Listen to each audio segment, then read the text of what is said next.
Magandang araw po. Ito po inyong lingkod, Freddy. Dito sa Facebook ay Freddy Legaspi at doon naman po sa YouTube at Pilipino sa America Vlog. Yan po ang aking YouTube channel at Pilipino sa America Vlog. And if you haven't subscribed to my channel, please do so. Just click it below the red button and I appreciate it so much. It is all free. At kung pwede ko kayo mag-comment, you could comment in English or in Filipino or even in Bisaya. Okay? Because taga Bacolod din man ako. Okay? Okay. Sa PLDT Bacolod. Okay? At kung gusto nyong katulong sa akin channel, you could say anything. Okay? I really appreciate it because I'm retired already and only receiving a small pension. Okay?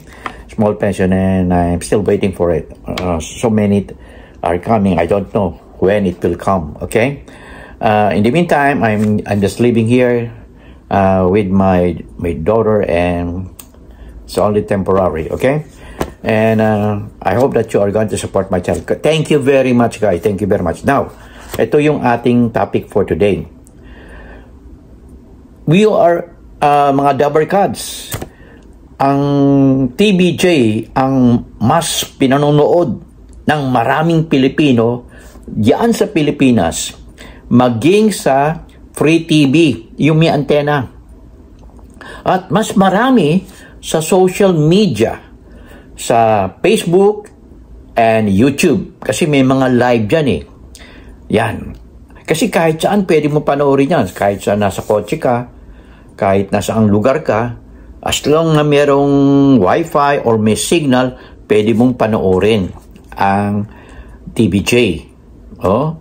Kaya medyo, ewan ko, yung iba raw dyan sa nadali ko, sa Leyte daw ay masama ang signal pa ng TV5. Attention TV5! Masama daw ho ang signal pa sa Leyte. Kaya ang mga tao doon ay pinanonood ng yung mga tao sa TV, yung kabilang channel, no? Kabilang channel kasi we have poor reception there in Leyte. I hope that TV5 could fix that problem as soon as possible. Okay? So, mga dabber cats, talagang maging sa TV, free TV, at sa social media, mga dabber cats, tayo pa rin ang number 1. Okay?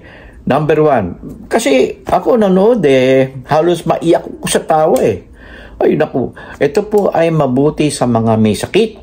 Therapy ho yan, therapy. Lalo yung mga may sakit na talagang bedridden na. Nakakagamot yan at napapahaba nila ang buhay. Sa mga may sakit naman, yung nasa bahay na lang, ay gumaganda at alaban nyo, nai-inspired. Kasi ang ginagawa ng TVJ ay talagang natural. Lalo na sa ngayon pa, si Jose Manalo ay Mayor Jose Manalo na ng buong Pilipinas. At napakaganda. At in between these, mapapakinggan nyo yung kanyang background. Ito na ang theme song ng Sugod Bahay. Excuse me.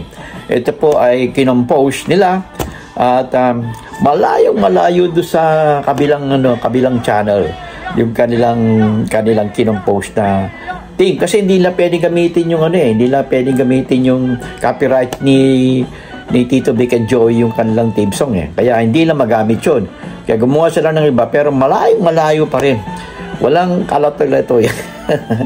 Iba talaga ang ito sinasabi ko sa inyo, iba ho ang experience count most, maging dito ho sa Amerika. Experience count most. Hindi mo pwede sabihin na you are a graduate of that.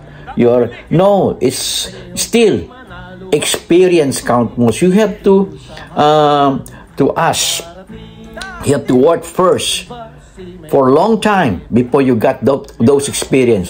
Kumbaga sa basketball, iba yung mga veterano na nangunguna. Mix mo ng ng mga young, pero iba pa rin ang veterano. Maski nasa anumang career, number 1 pa rin ang experience. Okay? Yan ho. Sa case naman ni Wally Bayola, nag-public apology na ho yan.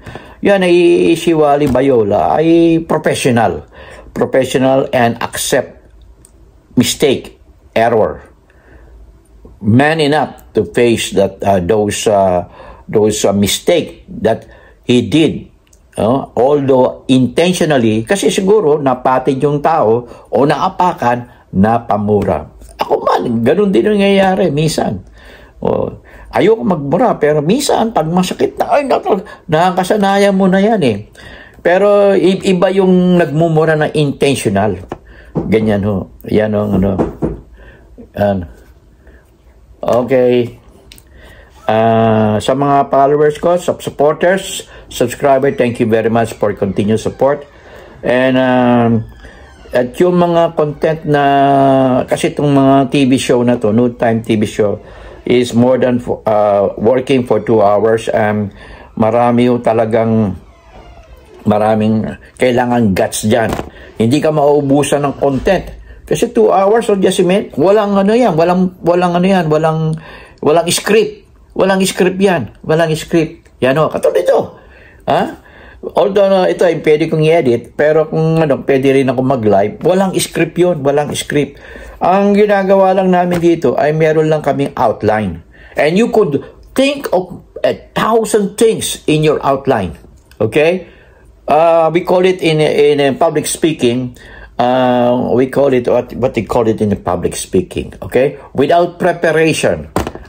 Yan, ganyan ho sa public speaking. O interview. Sa interview, ganyan din ho. Wala kang babasahing notes. Ayan, tinawag yan compilation of all the things that you learn in the past. Ayan.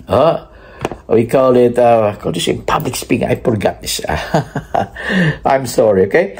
So that is to ang naging accomplishment ng TBJ, at ako ay nagpapasalamat sa inyo mga Dabber Gods. Ito ay sana ay patuloy nyong suportahan ang aking channel. At mga Pinoy TV, shout out mga Pinoy TV, okay? To all followers of mga Pinoy TV, thank you very much too for supporting my channel. Thank you very much, okay? And this is your host, Freddy Filipino sa America Vlog. Never hold your peace. I'll see you in my next vlog.